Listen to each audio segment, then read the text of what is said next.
Hey, it's Hunt. You found Hunt on Saints. We're talking black and gold football. Do us a favor. Hit the like button, share your comments below, and hit that subscription button so you can get all of our content. Enjoy. Sharief Ishaq, WDSU down in New Orleans. Saints cranked up mandatory minicamp. Today, Dennis Allen met with the media. Sharief's here to tell us about some of it. Joining us via the Jim's Firearms Hotline. Sharief, how are you? I'm good, man. I'm good. Mandatory minicamp these next 3 days, and then it's summer hibernation until July 24th, and they kick off training camp in Irvine. Let's talk about it. To me, the big story was the attendance more so than the actual football. Marshon, Lattimore in attendance, Ryan Ramczyk not in attendance, Alvin, Kamara in attendance. What did all of that tell you?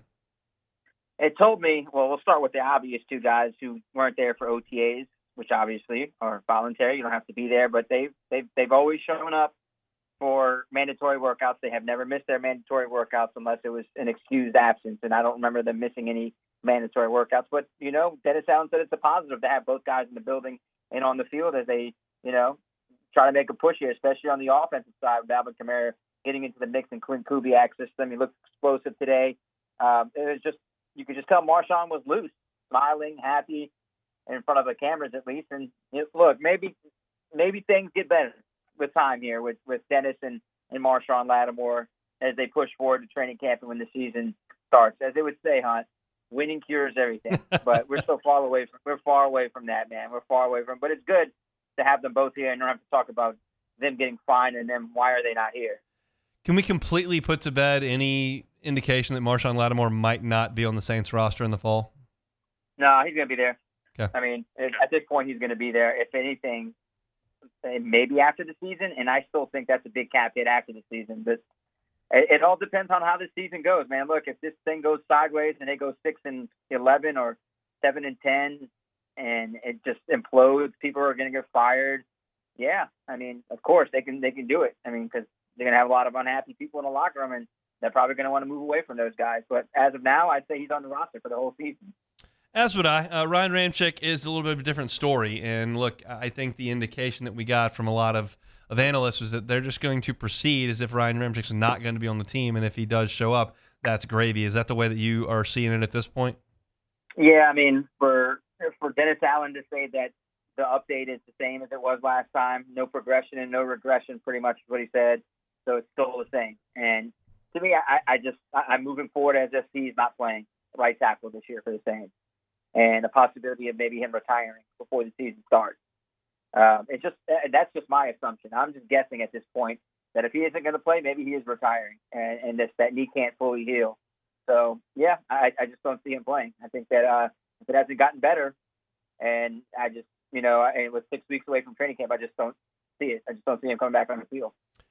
Let's talk about Pete Werner because he made a couple plays today. That's what Twitter tells me. And the Saints have not been super aggressive in adding at the linebacker spot with an aging Demario Davis and with Werner there. How important is Pete Werner to the Saints defense?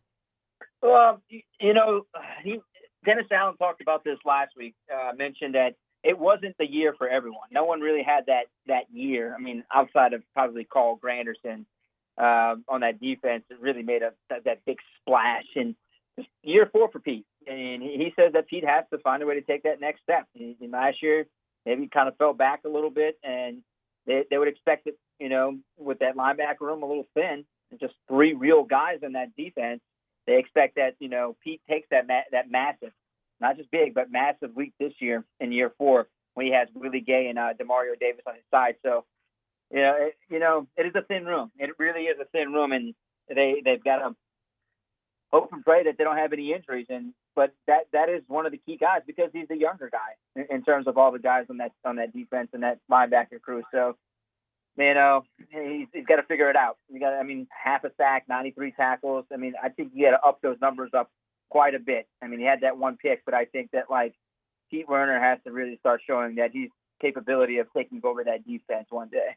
I like the Willie Gay signing a ton. I think it's very low risk, and I think he's a very good player. And Demario's been Demario for a decade now, it feels like, and he hasn't really shown any signs of slowing down. But do you feel like with those 3 that they're still going to have to find another 1 or 2 linebackers to bring into camp that might actually help them, not just camp bodies, but somebody that may play?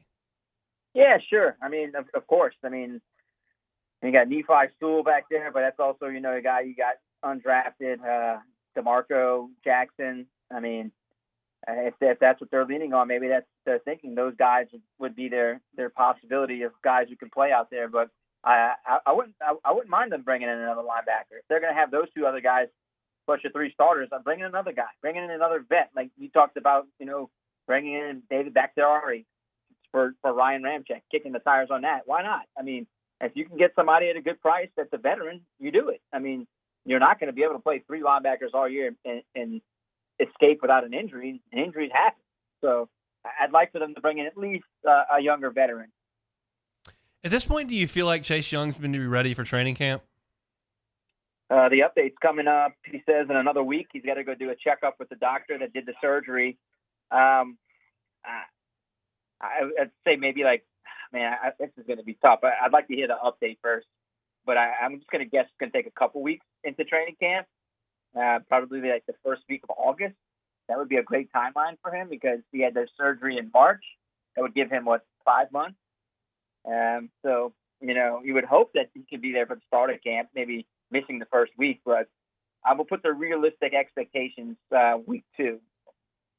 And that was kind of what they thought when they signed him, and we got that initial talk. But I thought maybe based on the updates where he said that he's going to go get things checked out and maybe things are progressing, that potentially that Chase Young might be doing a little better than they thought. But we'll find that out here in the next month or so. I'm curious your thoughts on the running back position because I did a segment at the top of the show talking about the NFL being a copycat league and showing the formations that San Francisco was in quite often. And they spent a lot of time in 2-back sets with a tight end and 3 wide receivers out there. Your thoughts on how the Saints will utilize their running back stable at this point?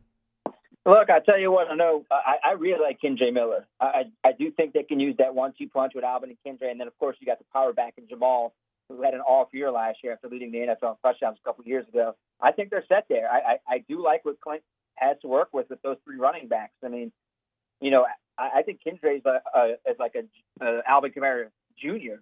I mean, he's like a version of Alvin Kamara. So during some of these OTAs and even this first day of mandatory minicamp, you see that he's smooth in catching the ball. He can run decent routes.